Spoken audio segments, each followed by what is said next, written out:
सहस्रनामस्तोत्रम्। वासुदेव उवाच ततः स प्रयतो भूत्वा मम तात युधिष्ठिरा प्राञ्जलिः प्राह विप्रर्षि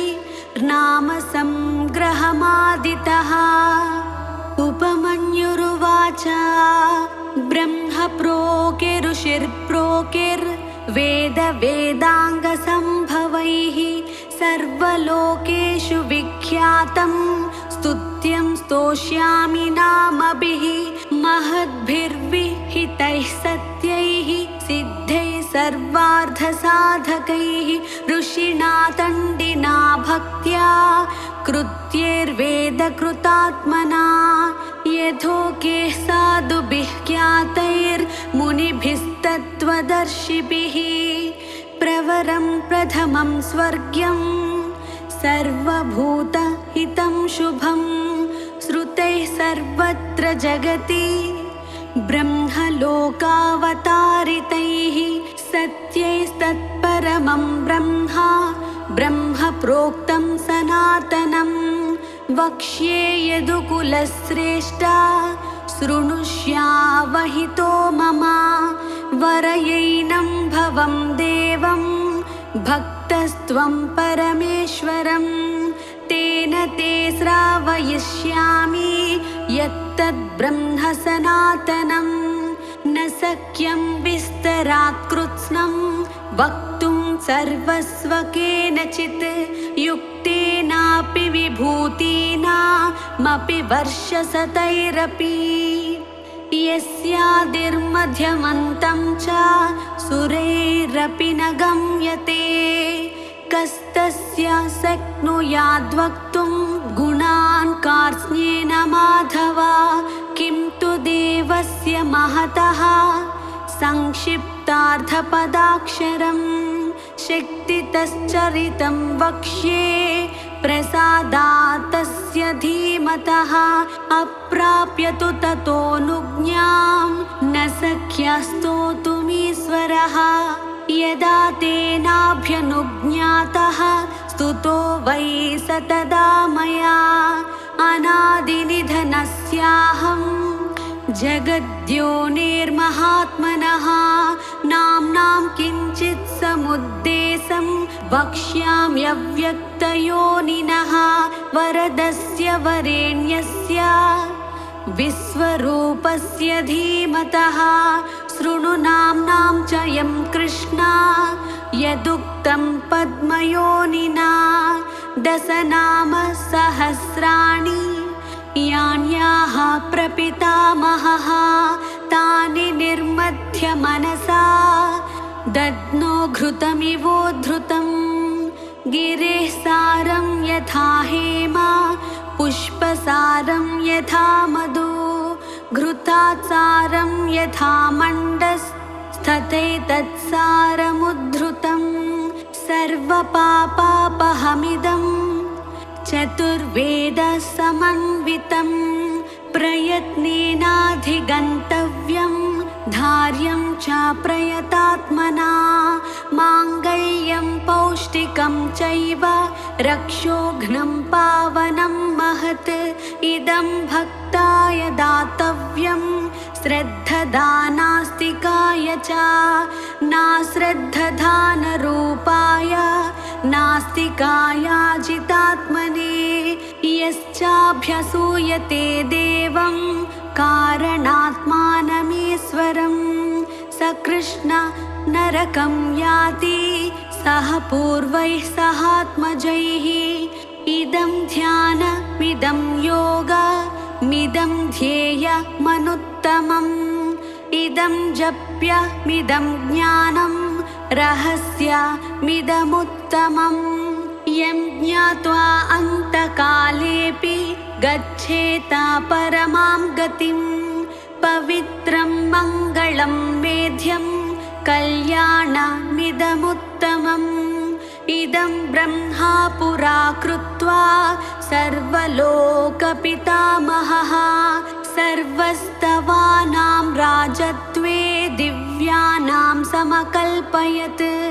तदा प्रभृति चैवाय मीश्वरस्य महात्मनः स्तवराज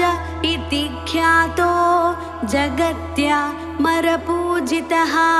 ब्रह्मलोकादयं स्वर्गे स्तवराजोऽवतारितः यतस्तण्डिः पुरा प्राप तेन तण्डीकृतोऽभवत् स्वर्गाच्चैवात्र भूर्लोकं तण्डिना ह्यवतारितः सर्वमङ्गलमाङ्गल्यं सर्वपापप्रणाशनं निगदिष्ये महाबाहो स्तवानामुत्तमं स्तवम् ब्रह्मणामपि यद्ब्रह्मा पराणामपि यत्परम् तेजसामपि यत्तेजस्तपसामपि यत्तपः शान्तानामपि यः शान्तो द्युतीनामपि या द्युतिः दान्तानामपि यो दान्तो धीमतामपि या छदीः देवानामपि यो देवा ऋषीणामपि यस्तृषिः यज्ञनामपि यो यज्ञः शिवानामपि यः शिवः रुद्राणामपि यो रुद्रः प्रभा प्रभवतामपि योगिनामपि यो योगी कारणानां च कारणं यतो लोकाः सम्भवन्ति न भवन्ति यतः पुनः सर्वभूतात्मभूतस्य हरस्यामित तेजसः अष्टोत्तरसहस्रं तु नाम्नां सर्वस्य मे शृणु यच्छ्रुत्वा मनुजव्याघ्र सर्वान् कामान् अवाप्स्यसि ध्यानम् शान्तं पद्मासनस्थं शशिधरमुकुटं पञ्चवक्त्रं त्रिनेत्रं शूलं वज्रं च खड्गं परशुमभयदं दक्षभागे वहन्तं नागं पासं च घण्टां प्रलयहुतवहं साङ्कुशं वामभागे नानालङ्कारयुक्तं स्फटिकमणिनिभं पार्वतीशं नमामि। ॐ स्तोत्रम् ॐ स्थिरस्ताणुः प्रभुर्भीमः प्रवरो वरदो वरः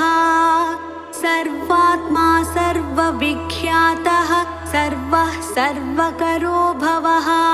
जटी चर्मी शिखण्डी च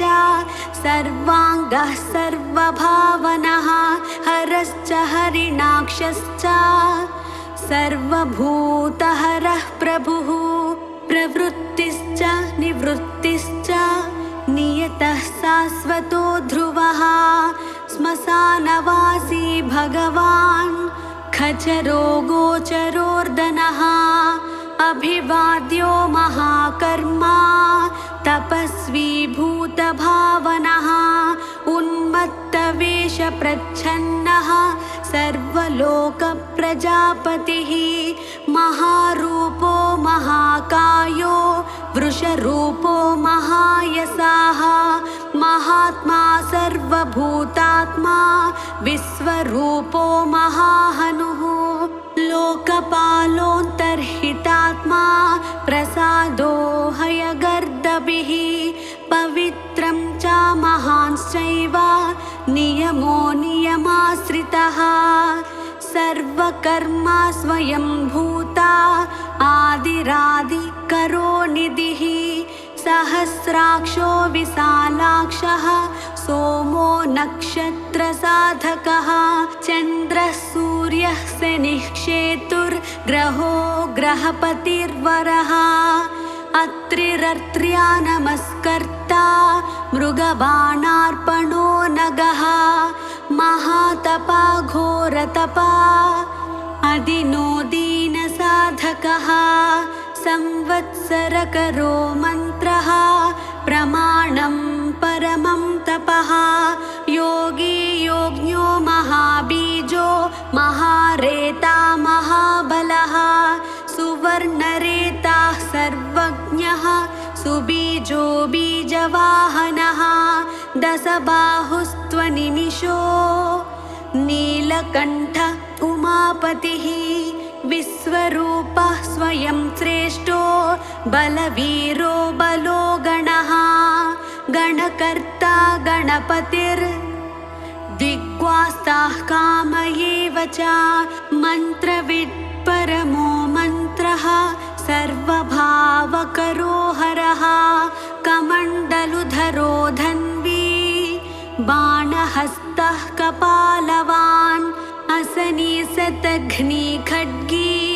पट्टिश्रीचायुधी महान् स्रुवहस्तः स्वरूपश्च तेजस्तेजस्करो निधिः उष्णीषी च सुवक्त्रश्च उदग्रो विनतस्तदा दीर्घश्च हरिकेशश्च सुतीर्धः कृष्ण एव च शृगालरूपः सिद्धार्थो मुण्डः सर्वशुभङ्करः अजश्च बहुरूपश्च गन्धधारी कपर्द्यपि ऊर्ध्वरेता ऊर्ध्वलिङ्गा ऊर्ध्वसायी नभस्थलः त्रिजटी चीरवासश्च रुद्रः सेनापतिर्विभुः अहश्चरो नक्तं चर स्तिग्ममन्युः सुवर्चसः गजः दैत्यः कालो लोकधाता गुणाकरः सिंहशार्दूलरूपश्च आर्द्रचर्माम्बरावृतः कालयोगी महानादः सर्वकामश्चतुष्पदः निशाचारः प्रेतचारी भूतचारी महेश्वरः बहुभूतो बहुधरः स्वर्भानुरमितो गतिः नृत्यप्रियो नित्यनर्तो नर्तकः सर्वलालसः घोरो महातपाः पासो नित्यो गिरिरुहो नभः सहस्रहस्तो विजयो व्यवसायो ह्यतन्द्रितः अधर्षणो धर्षणात्मा यज्ञः कामनासकः दक्षयागापहारी च सुसहो मध्यमस्तथा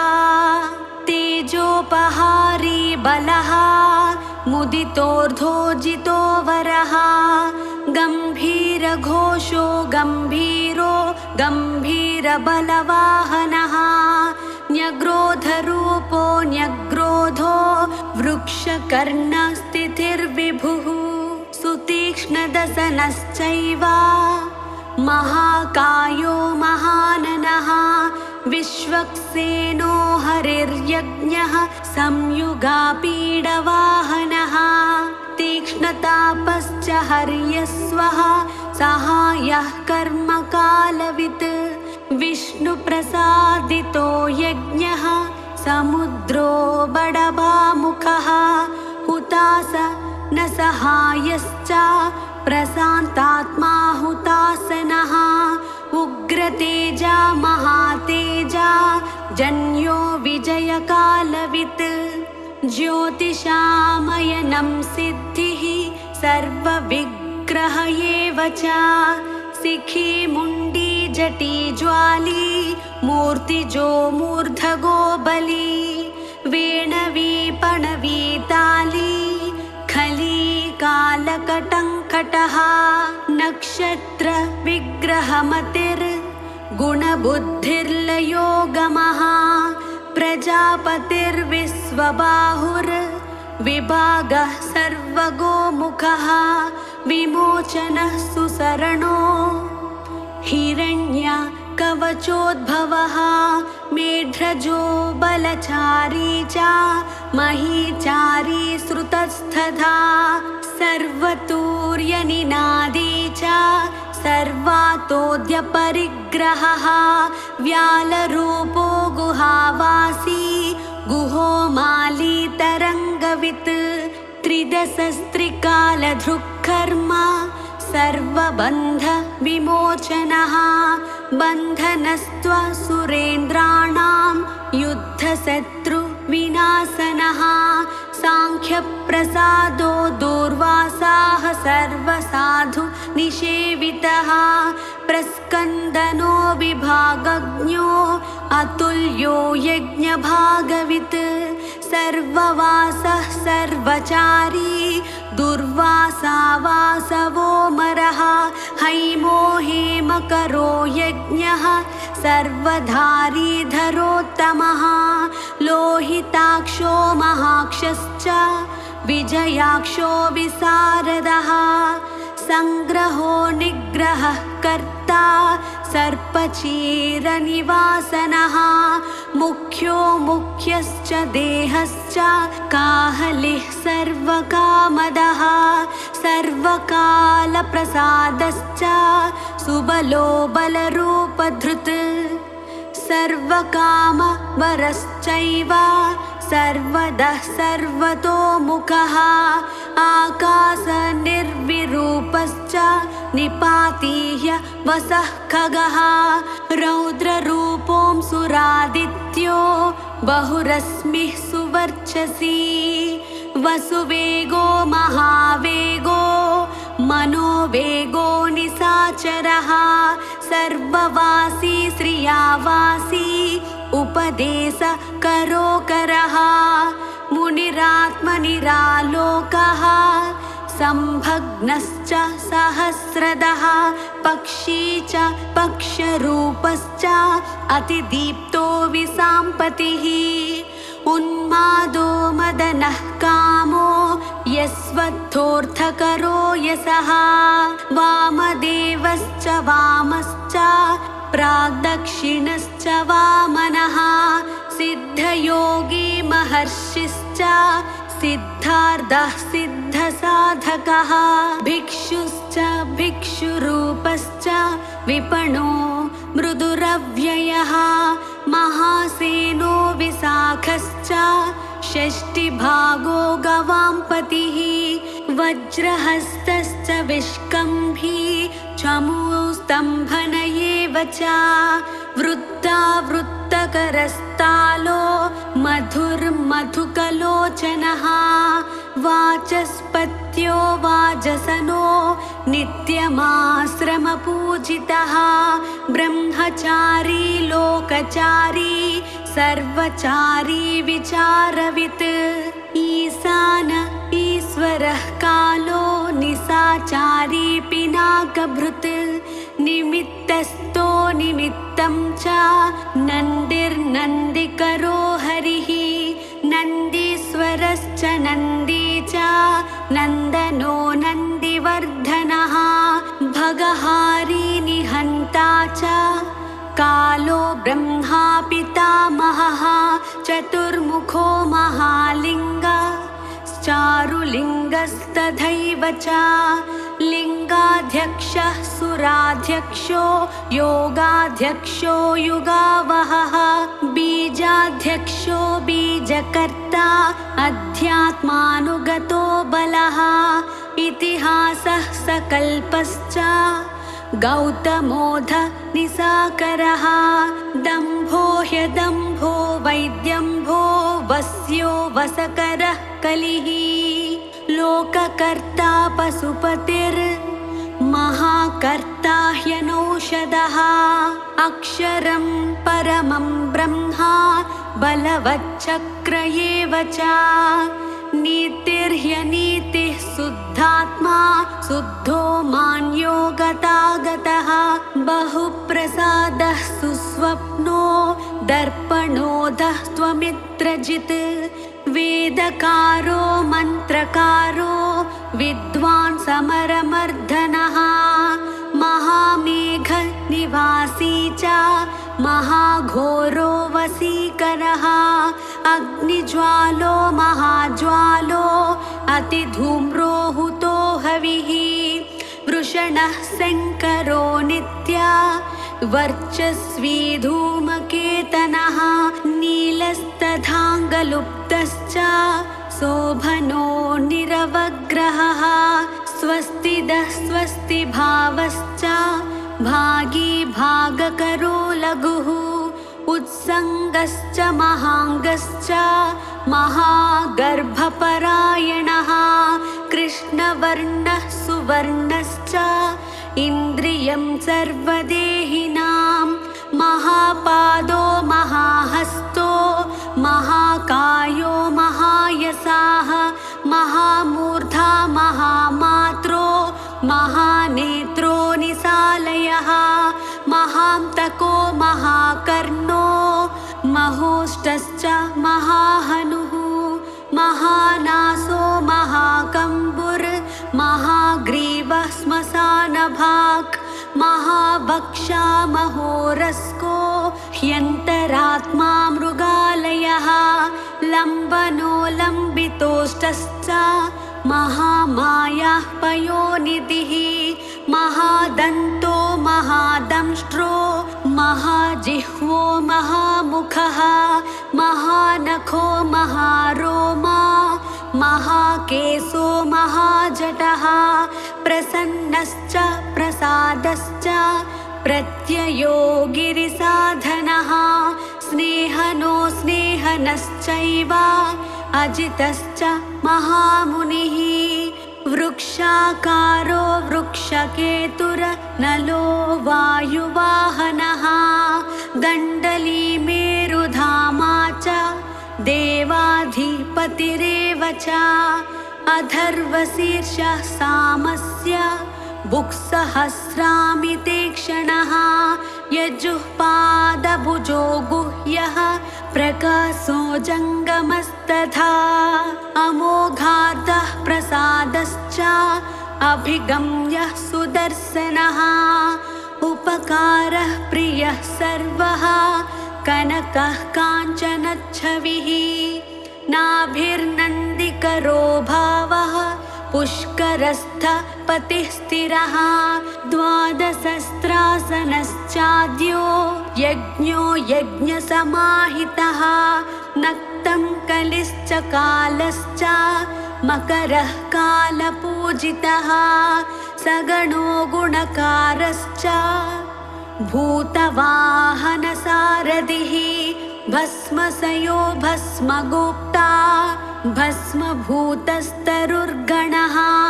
लोकपालस्तथा लोको महात्मा सर्वपूजितः शुक्लस्त्रिशुक्लः सम्पन्नः शुचिर्भूतनिषेवितः आश्रमस्थः क्रियावस्थो विश्वकर्म मतिर्वरः विशालशाखस्ताम्रोष्टो ह्यम्बुजालः सुनिश्चलः कपिलः कपिशः शुक्ला आयुश्चैव परोपरः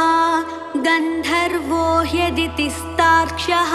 सुविज्ञेयः सुसारदः परस्वधायुधो देवो ह्यनुकारी सुबान्धवः तुम्भवीणो महाक्रोध ऊर्ध्वरेता जलेशयः उग्रो वंशकरो वंशो वंशनादो ह्यनिन्दितः सर्वाङ्गरूपो मायावी सुहृदो ह्यनिलो नलः बन्धनो बन्धकर्ता च सुबन्धनविमोचनः स यज्ञारिः स कामारी महान् दंष्ट्रो महायुधः बहुधा निन्दितः सर्वः शङ्करः शङ्करोधनः अमरेशो महादेवो विश्वदेवः सुरारिः अहिर्भुज्ञो निलाभश्च चेकितानो हविस्तथा अजैकपाच्च कापाली त्रिशङ्कुरजितः शिवः धन्वन्तरिर्धूमकेतुः स्कन्दो वैश्रवणस्तथा धाता शक्रश्च विष्णुश्च मित्रस्वष्टा ध्रुवोधरः प्रभावः सर्वगो वायुर्यमा सविता रविः उषङ्गुश्च विधाता च मान्धाता भूतभावनः विभुर्वर्ण विभावी च सर्वकामगुणावहः पद्मनाभो महागर्भ चन्द्रवक्त्रो नीलो नलः बलवांश्चोपशान्तश्च पुराणः पुण्यचञ्चुरी कुरुकर्ता कुरुवासी कुरुभूतो गुणौषधः सर्वासयो दर्भचारी सर्वेषां प्राणिनां पतिः देवदेवः सुखासक्तः सदसत्सर्वरत्नवित् कैलासगिरिवासी च हिमवद्गिरिसंश्रयः कूलहारी कूलकर्ता बहुविद्यो बहुप्रदः वणिजो वर्धकी वृक्षो वकुलश्चन्दनश्छदः सारग्रीवो महाजत्रुरलोलश्च महौषधः सिद्धार्थकारी सिद्धार्थ छन्दो व्याकरणोत्तरः सिंहनादः सिंहदंष्ट्रः सिंहगः सिंहवाहनः प्रभावात्मा जगत्काल स्थालो लोकहितस्तरुः सारङ्गो नवचक्राङ्गः केतुमाली सभावनः भूतालयो भूतपतिर होरात्रमनिन्दितः वहिता सर्वभूतानां निलयश्च विभुर्भवः अमोघः संयतो ह्यस्वो भोजनः प्राणधारणः धृतिमान् मतिमान् दक्षः सत्कृतश्च युगाधिपः गोपालिर्गोपतिर्ग्रामो गोचर्म वसनो हरिः हिरण्यबाहुश्च तथा गुहापालः प्रवेशिनां प्रकृष्टारिर्महाहर्षो जितकामो जितेन्द्रियः गान्धारश्च सुवासश्च तपःसक्तो रतिर्नरः महागीतो महानृत्यो ह्यप्सरो गणसेवितः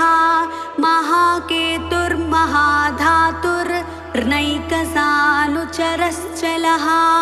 आवेदनीय आदेशः सर्वगन्धसुखावहः तोरणस्तारणो वातः परिधिपतिखेचरः संयोगो वर्धनो वृद्धो अतिवृद्धो गुणाधिकः नित्य आत्मसहायश्च देवासुरपतिः पतिः युक्तश्च युक्तबाहुश्च देवो दिवि सुपर्वणः आषाढश्च सुषाढश्च ध्रुवोध हरिणो हरः वपुरावर्तमानेभ्यो वसुश्रेष्ठो महापथः शिरोहारी विमर्शश्च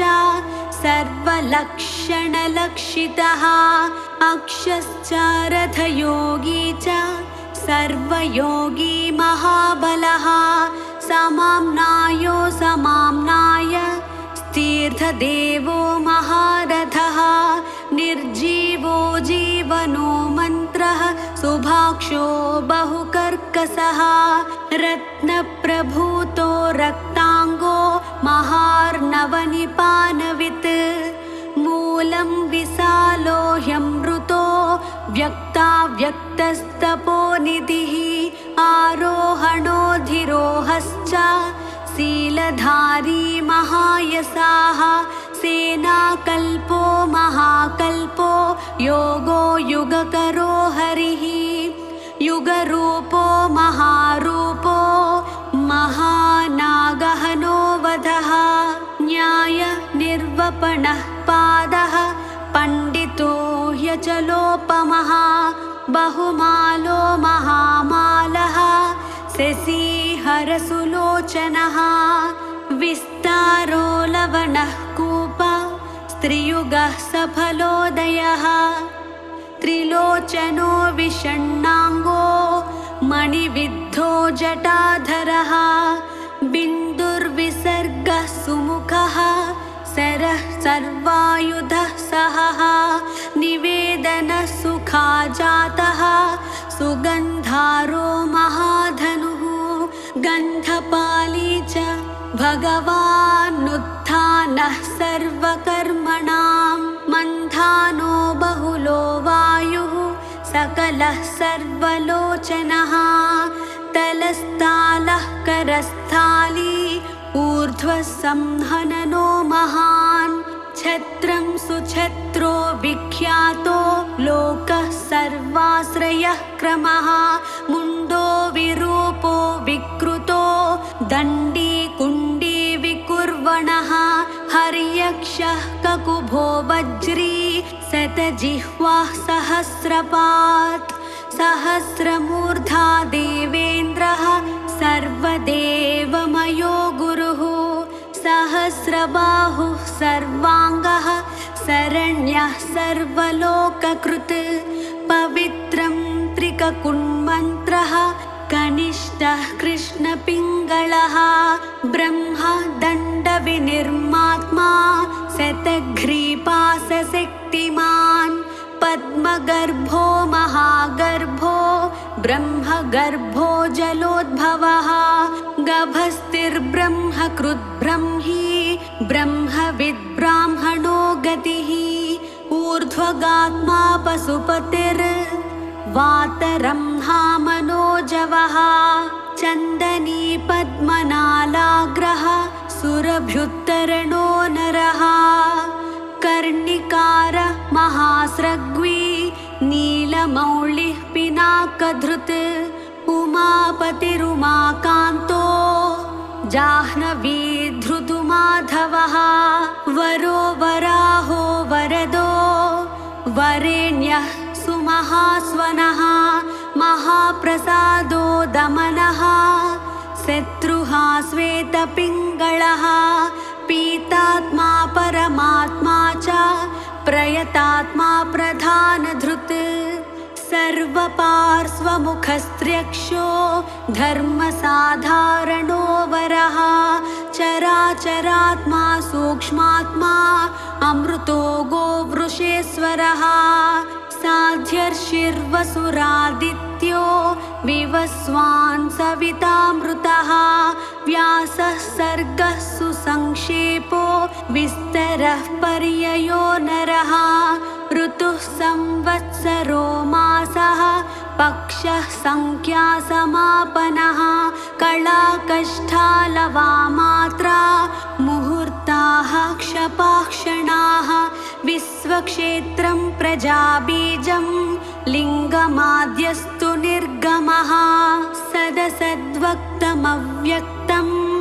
पिता माता पितामहः स्वर्गद्वारं प्रजाद्वारं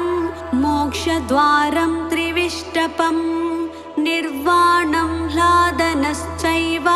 ब्रह्मलोकः परागतिः देवासुरविनिर्मात्मा देवासुरपरायणः देवासुरगुरुर्देवो देवासुरनमस्कृतः देवासुरमहामात्रो देवासुरगणाश्रयः देवासुरगणाध्यक्षो देवासुरगणाग्रणीः देवातिदेवो देवर्षिर्देवासुरवरप्रदः देवासुरेश्वरो विश्वो देवासुरमहेश्वरः सर्वदेवमयोचिन्त्यो देवतात्मात्मसम्भवः उद्भित्रिविक्रमो वैद्यो विरजो नीरजोऽमरः ईड्यो हस्तीश्वरो व्याघ्रो देवसिंहो नरर्षभः विबुधोऽग्रवरः सूक्ष्मः सर्वदेवस्तपोमयः सुयुक्तः शोभनो वज्री प्रासानां प्रभवो व्ययः गुहः कान्तो निजः सर्गः पवित्रं सर्वपावनः शृङ्गी शृङ्गप्रियो बभ्रू राजराजो निरामयः अभिरामः सुरगणो विरामः सर्वसाधनः ललाटाक्षो विश्वदेवो हरिणो ब्रह्मवर्चसः स्थावराणां पतिश्चैव नियमेन्द्रियवर्धनः सिद्धार्थः सिद्धभूतार्थो चिन्त्यः सत्यव्रतः शुचिः व्रताधिपः परं ब्रह्मा भक्तानां परमागतिः विमुक्तो मुक्ततेजाश्च श्रीमान् श्रीवर्धनो जगत् इति श्रीशिवसहस्रनाम